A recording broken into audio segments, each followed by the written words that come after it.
Bismillahirrahmanirrahim. Assalamualaikum warahmatullahi wabarakatuh. Bagaimana kabarnya teman-teman hari ini? Semoga dalam keadaan sehat walafiat dan baik ya. Oke, hari ini insya Allah Ustazah akan melakukan pembahasan soal PAT online tematik tema 8. Kita mulai ya. Nomor 1. Nomor 1, menurut para ahli, jumlah suku bangsa di Indonesia mencapai 3.300 suku bangsa.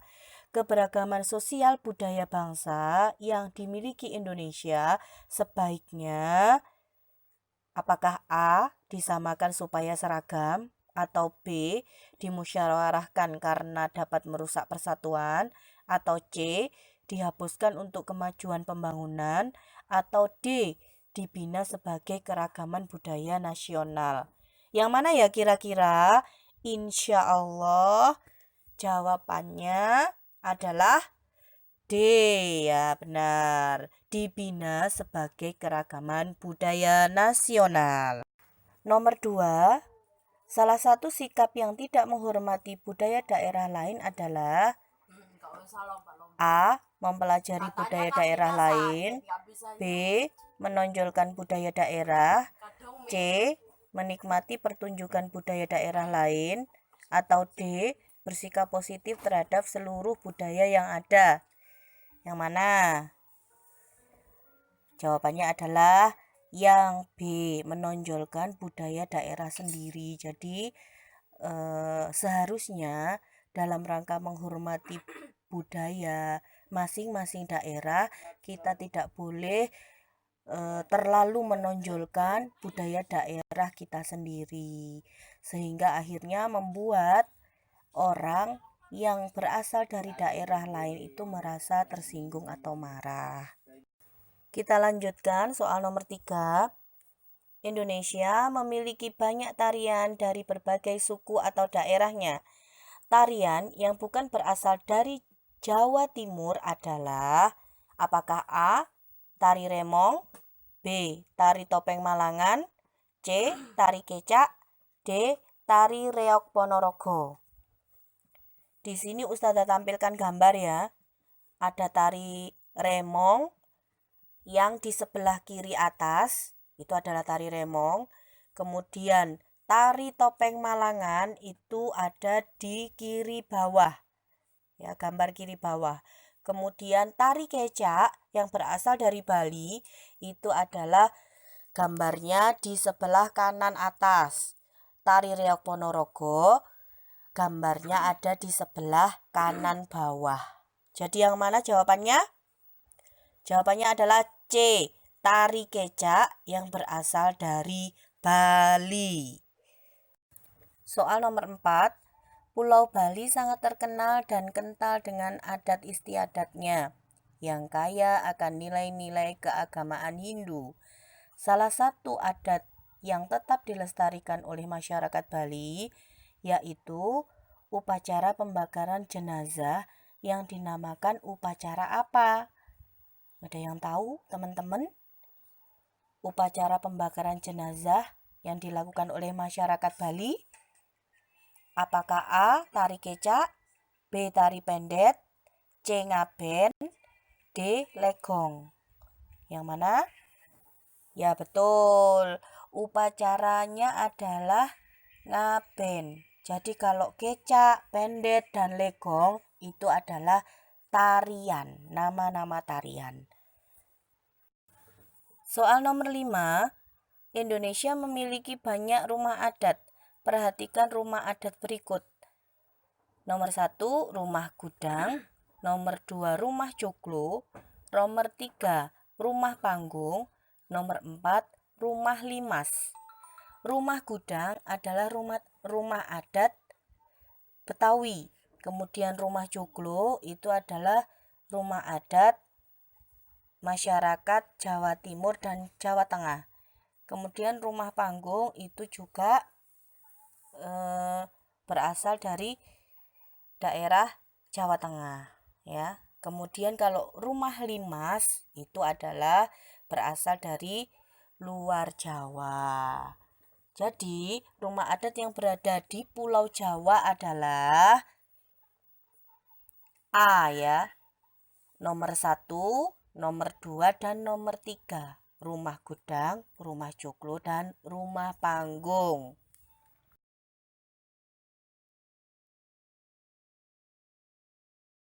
Nomor 6, ketika kita melihat pertunjukan tari dari daerah lain, sikap kita seharusnya titik. Apakah A. Mencari kesalahan penari, B. Mengamati dengan terpaksa, C. Berpikir tarian dari daerah sendiri lebih bagus, atau D. Menyaksikan pertunjukan dengan tenang. Ya, jawabannya adalah D. Menyaksikan pertunjukan dengan tenang. Yang A, B, dan C itu bukan sikap yang seharusnya kita lakukan. Kita lanjutkan nomor 7. Keberagaman di Indonesia meliputi berbagai bidang kehidupan, yaitu agama, sosial, dan budaya. Salah satu bentuk keberagaman sosial di masyarakat adalah kegiatan ekonomi yang berbeda-beda. Sikap kita dalam rangka menghargai kegiatan usaha ekonomi orang lain dapat dilakukan dengan cara apa ya? Apakah A. Mencela barang dagangan milik orang lain, atau B. Menumbuhkan persaingan yang sehat, atau C. Iri terhadap keberhasilan usaha ekonomi orang lain, atau D. Acuh tak acuh. Yang benar adalah menumbuhkan persaingan yang sehat, yaitu B. Jadi ketika kita melakukan kegiatan ekonomi, kita harus berusaha untuk bersaing secara sehat. Apa bersaing secara sehat itu? Yaitu ketika kita berdagang itu harus dengan jujur, kemudian tidak curang ya, dan kemudian juga tidak menguasai pasar sendiri, jadi harganya dimurahkan, kemudian orang lain tidak bisa menjual dengan barang yang sama ya, seperti itu ya. Lanjut ke soal nomor 8 ya. Ini adalah soal bacaan. Jadi ketika soal bacaan silakan dibaca dengan teliti dan seksama, karena biasanya soal bacaan itu selalu jawabannya ada di bacaan tersebut atau teks tersebut. Jawabannya dari soal nomor 8 adalah warga kesulitan dalam mencari air bersih. Kok bisa ya? Nah, kita lihat paragraf ini ya, di paragraf di atas ini, di kalimat utama itu warga Kelurahan Woborabu, Kecamatan Beto Ambari, Kota Bau-Bau, Sulawesi Tenggara sulit mencari air bersih. Nah, ini. Jadi warga Kelurahan Woborabu itu sulit mencari air bersih. Jadi peristiwa yang terjadi di teks ini adalah warga Kelurahan Woborabu itu sulit mencari air bersih. Soal nomor 9, ini juga soal bacaan ya. Jadi harus dibaca dengan seksama dan teliti. Kemudian pertanyaannya adalah peristiwa pada teks di atas terjadi di daerah mana? Nah, kita cari di bacaan ini peristiwa itu terjadi di daerah mana? Apa A, B, C, atau D? Jawaban yang betul adalah A. Peristiwa itu terjadi di Kelurahan Woborabu, Kecamatan Beto Ambari, Kota Bau-Bau, yang berada di Provinsi Sulawesi Tenggara. Itu ada di kalimat utama pada paragraf di teks ini ya. Nomor 10, pada musim kemarau, air hujan yang turun menjadi berkurang. Air hujan yang turun biasanya langsung diserap oleh tanah menjadi air tanah. Akibat dari semakin sedikitnya awan adalah semakin berkurangnya curah hujan. Kemudian pertanyaannya adalah, pada musim kemarau, curah hujan semakin berkurang. Hal ini disebabkan karena apakah A, air langsung diserap oleh tanah, atau B, air sungai dan danau surut, atau C, awan yang terbentuk semakin sedikit, atau D, penguapan yang berkurang. Kalau sesuai dengan jawaban yang ada pada teks di atas, musim kemarau curah hujan semakin berkurang adalah karena semakin sedikitnya awan yang terbentuk. Jadi jawabannya adalah C, awan yang terbentuk semakin sedikit. Nomor 11, titik-titik, ayah membeli sepatu baru untuk adik. Itu pertanyaannya. Kemudian jawabannya adalah, ayah membeli sepatu baru untuk adik kemarin sore.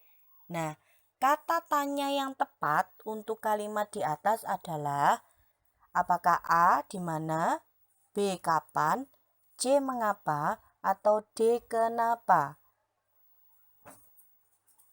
Jawaban yang betul adalah kapan, ya. Kapan ayah membeli sepatu baru untuk adik? Ayah membeli sepatu baru untuk adik kemarin sore. Nah, seperti itu ya. Lanjut ke nomor 12. Kata tanya yang berfungsi untuk menanyakan tempat terjadinya suatu peristiwa atau lokasi yang akan dituju atau tempat yang digunakan dalam teks disebut apa? Kata tanya ya, yang menanyakan tempat atau lokasi. Apakah A, kapan, atau B, di mana, atau C, mengapa, atau D, bagaimana? Jawaban yang betul adalah di mana. Jawabannya adalah B, di mana. Soal nomor 13. Pada musim kemarau, air hujan yang turun menjadi berkurang. Air hujan yang turun biasanya langsung diserap oleh tanah menjadi air tanah. Saat itulah biasanya terjadi kelangkaan air bersih. Teks yang disusun berdasarkan fakta, realita, dan berisi informasi penting suatu peristiwa, seperti teks di atas, disebut teks apa? Atau apakah A, teks narasi, atau B, teks fiksi, atau C, teks non-fiksi, atau D, teks deskripsi? Jawabannya adalah teks non-fiksi. Jadi teks atau bacaan yang disusun berdasarkan fakta, realita, dan berisi informasi penting itu disebut juga teks non-fiksi. Kalau teks fiksi itu adalah teks atau bacaan yang disusun berdasarkan khayalan atau imajinasi pengarangnya. Kalau teks narasi itu adalah teks yang menjelaskan sesuatu peristiwa. Kemudian kalau teks deskripsi itu adalah teks atau bacaan yang menjelaskan tentang sebab akibat. Soal nomor 14. Pertanyaannya adalah, teks atau cerita yang isinya berdasarkan imajinasi atau khayalan pengarang, contohnya seperti dongeng dan fabel seperti di atas, disebut apa? A, teks fiksi, B, teks non-fiksi, C, teks eksposisi, atau D, teks deskripsi. Yang betul adalah A ya, teks fiksi. Jadi cerita atau teks atau bacaan yang isinya berdasarkan imajinasi atau khayalan pengarang itu adalah teks fiksi. Soal nomor 15, di sini ada poster iklannya. Jadi insya Allah teman-teman semua bisa menjawab dengan benar. Poster iklan layanan masyarakat di atas ya atau di sebelah kanan kalian itu adalah poster yang berisi tentang apa? Apakah tentang A. manfaat air, B. hemat air, C. boros air, atau D. jenis air? Insya Allah semua pasti menjawab B, yaitu adalah hemat air. Nomor 16, air di bumi tidak akan pernah habis meskipun digunakan terus-menerus. Peristiwa turunnya air dari atmosfer menuju ke permukaan bumi disebut titik-titik-titik. Disebut apa ya kira-kira? Apakah A. evaporasi, B. presipitasi, C. kondensasi, atau D. transpirasi? Kalau evaporasi itu adalah penguapan air laut yang dibantu cahaya matahari ya, kemudian naik ke atas menjadi awan. Kalau presipitasi itu adalah peristiwa turunnya air dari atmosfer menuju ke permukaan bumi. Jadi evaporasi itu adalah turunnya air hujan itu loh ya. Insya Allah itu ya jawabannya ya, B. Soal nomor 17, air adalah sumber daya alam yang sangat dibutuhkan oleh semua makhluk hidup di muka bumi. Dalam kehidupan sehari-hari, air digunakan oleh manusia untuk memenuhi kebutuhan hidupnya. Di bawah ini beberapa manfaat air bagi manusia, kecuali, ingat ya ada kecuali ya. Jadi harus hati-hati di sini. Apakah A. minum, B. mandi, C. mencuci, atau D. fotosintesis? Jawabannya adalah D ya, karena fotosintesis itu manfaat air bagi tumbuhan, bukan bagi manusia. Soal nomor 18, perhatikan pernyataan di bawah ini. Silakan dibaca ya. Ada nomor 1, 2, 3, dan 4.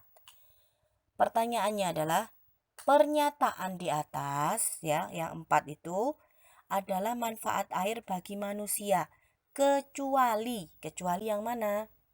Apakah A nomor 1 dan 2, atau B nomor 1 dan 3, atau C nomor 1 dan 4, atau D nomor 2 dan nomor 3?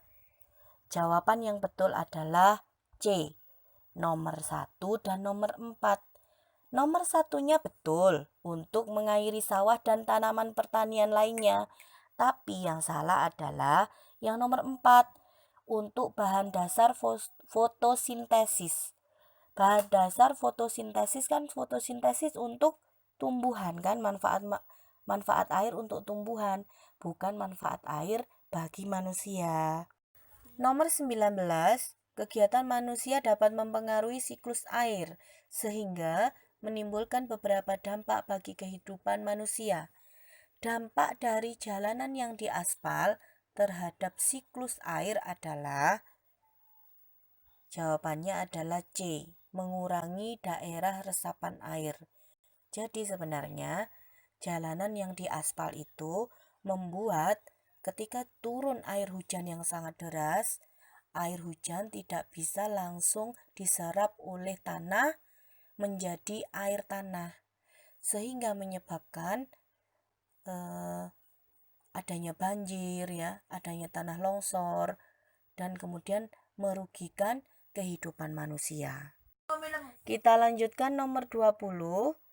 Di bawah ini kegiatan manusia yang berdampak positif terhadap siklus air adalah, kalau penebangan pohon pasti bukan ya, itu dampak negatif. Membuat jalan beton itu juga berdampak negatif. Membuang sampah di sungai itu juga berdampak negatif. Jadi yang betul adalah C, reboisasi, di mana itu adalah penanaman hutan kembali.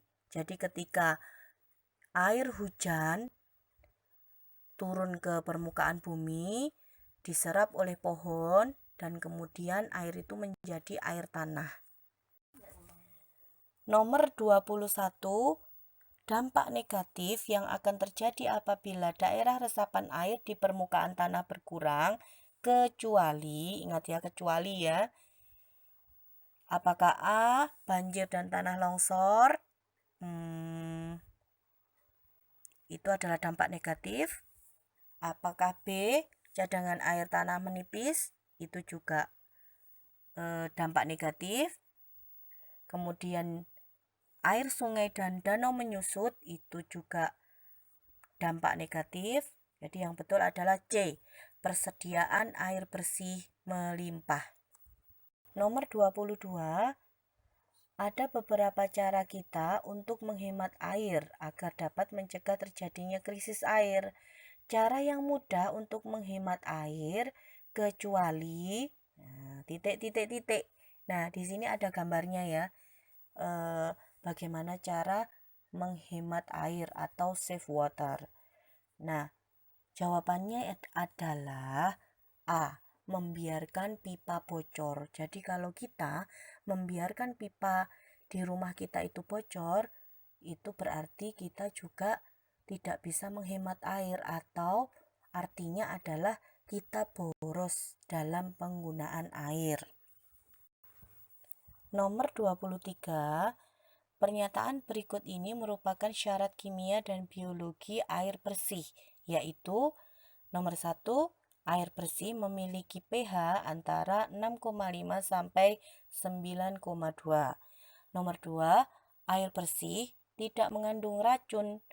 Yang ketiga, air bersih tidak mengandung zat-zat kimia berlebihan. Yang keempat, air bersih mengandung air sadah, air keras, atau disebut juga air aki. Yang kelima, air bersih tidak mengandung kuman-kuman penyakit. Pernyataan yang bukan syarat kimia dan biologis air bersih yang benar adalah, jawabannya adalah D. Kenapa D? Karena nomor 5-nya betul. Air bersih haruslah tidak mengandung kuman-kuman penyakit. Tapi yang salah adalah yang nomor 4. Air bersih mengandung sadah atau air keras atau aki, air aki ya, itu tidak diperbolehkan. Karena ketika air sadah atau air keras itu bercampur dengan air bersih, itu bisa mengakibatkan tubuh kita menjadi keracunan ya terhadap zat kimia yang ada di air keras tersebut. Soal nomor 24, Indonesia adalah salah satu negara agraris. Berikut yang bukan merupakan jenis kegiatan ekonomi di bidang agraris adalah, yang mana yang bukan merupakan jenis kegiatan ekonomi di bidang agraris? Jawabannya adalah C ya, perindustrian. Kalau perindustrian itu ya dalam bidang industri kegiatan ekonomi yang dilakukannya. Soal nomor 25, manusia melakukan berbagai jenis usaha baik sendiri maupun berkelompok untuk memenuhi kebutuhan hidup dengan cara menghasilkan barang dan jasa. Salah satu usaha ekonomi pada bidang jasa adalah, apakah A, budidaya lele? Kayaknya bukan ya. Atau B, laundry pakaian? Benar atau tidak? Atau C, peternakan ayam? Atau D, perkebunan sawit? Ketika di bidang jasa, usaha ekonominya itu adalah B, yaitu laundry pakaian. Jadi bidang jasa itu bisa laundry pakaian, penjahit baju, guru, dokter, dan lain sebagainya. Kita lanjutkan nomor 26. Kegiatan usaha ekonomi masyarakat beraneka ragam jenisnya dan dalam berbagai bidang. Kegiatan usaha ekonomi dilakukan oleh masyarakat dengan tujuan untuk apa? Apakah A, memenuhi kewajiban, atau B, memenuhi keinginan, atau C, memenuhi kebutuhan hidup, atau D, memenuhi haknya? Jawabannya adalah C. Memenuhi kebutuhan hidup. Kita lanjutkan nomor 27. Sebuah perusahaan yang sebagian atau seluruh modalnya dimiliki oleh negara disebut BUMN, Badan Usaha Milik Negara. Berikut ini perusahaan yang termasuk BUMN adalah apakah A. PT KAI dan pabrik swasta, atau B. Pertamina dan PLN, atau C. Persero dan Firma, atau D. PT dan CV? Jawabannya adalah B. Pertamina dan PLN. Nah, kenapa Pertamina dan PLN? Karena Pertamina dan PLN itu adalah badan usaha milik negara. PT KAI juga merupakan perusahaan badan usaha milik negara. Tapi karena PT KAI itu digabung dengan pabrik swasta, jadinya kurang tepat. Begitu ya. Soal nomor 28. Usaha ekonomi yang didirikan dan dikelola oleh dua orang yang menyetorkan modal, ada yang sebagai anggota aktif dan anggota pasif. Usaha ekonomi ini disebut apa ya kira-kira? Apakah A. CV, B. PT, C. Firma, atau D. Koperasi? Jawabannya adalah A, yaitu CV. Ketika ada usaha ekonomi yang dikelola oleh dua orang dalam menyetorkan modal, ada yang pasif dan yang aktif anggotanya, itu disebut CV. Nomor 29. Koperasi adalah badan usaha yang beranggotakan orang-orang atau badan hukum koperasi dengan melandaskan kegiatannya berdasarkan azas kekeluargaan. Tujuan dari pendirian koperasi adalah apa ya? Tujuan dari koperasi adalah C. Untuk mengusahakan kesejahteraan anggotanya. Nomor 30, nomor soal terakhir ya. Koperasi didirikan bertujuan untuk mensejahterakan anggotanya. Lembaga ekonomi ini memiliki azas gotong royong dan kekeluargaan.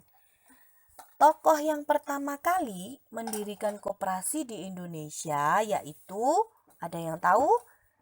Apakah A. Adam Malik, B. Dr. Andes Muhammad Hatta, atau C. Muhammad Yamin, atau D. Tri Sutresno? Jawaban yang betul adalah B. Dr. Andes Muhammad Hatta. Jadi Dr. Andes Muhammad Hatta ini terkenal dengan sebutannya atau bergelar Bapak Koperasi Indonesia. Kenapa? Karena beliau adalah tokoh yang pertama kali mendirikan koperasi di Indonesia. Oke, insya Allah itu ya teman-teman sekalian, pembahasan dari soal PAT tematik tema 8. Kurang lebihnya Ustazah mohon maaf. Insya Allah semoga ini berguna untuk belajar kalian. Ihdinas siratal mustaqim. Wassalamualaikum warahmatullahi wabarakatuh.